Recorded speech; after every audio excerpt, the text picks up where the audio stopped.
Hello and welcome back. This is video number 6, and in this particular video what I want to do is just quickly run through and give you a quick recap as far as what you need to have up until this point. So number one, you need to have your attack plan. Either you need to be selling your own product or somebody else's product and figuring that out, figuring out the angles which go into your content, and figure out your audience.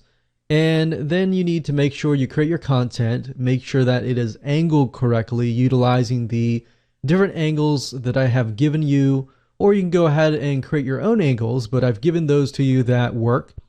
And then of course, gather your landing page URLs, the actual URL. So you need to have those in hand before you can actually move on to the next step. If you don't have them and they're not live, but you know that they will work in the long run, that is fine as well.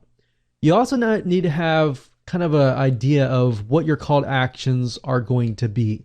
And what we mean by call to actions is getting people to take action. The hyperlinks, the telling people exactly what they need to do, and how are you going to get people to take action. That's basically the call to actions. They can be images, they can be the arrows that I showed you in the previous video, and more on that. So those are definite things that you need to have in order to move forward.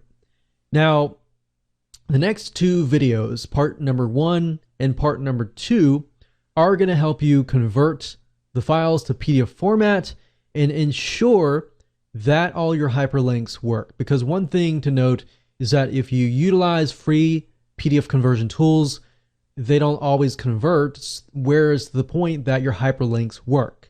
So you have to be able to do part 1 or part 2 in order to get your hyperlinks to work. So part number 1, basically at this point, you need to have a complete, finalized Microsoft Word document containing your textual document content. And part number 1 is going to help you understand how to convert basic text hyperlinks into actual PDF files that have hyperlinks that work. Number 2 is going to help you. Let's say, for example, that you have created some sort of image, maybe an infographic, and out of that picture, you have a PDF file. Now, the bad side of most PDF conversion tools is that part number 1, for example, is not going to work for this. So if you have an infographic and within the image itself, you have images or text in the image itself that say something like click here, you can't actually use Microsoft Word to select a specific area of your image and convert that into a hyperlink. Unfortunately, you will have to utilize part number 2.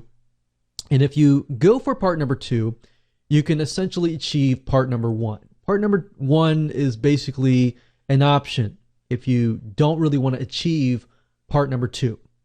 But in my case, I recommend that you just go watch part number 1 to understand it, but get part number 2 software, because that will resolve everything in part number 1 and in part number 2.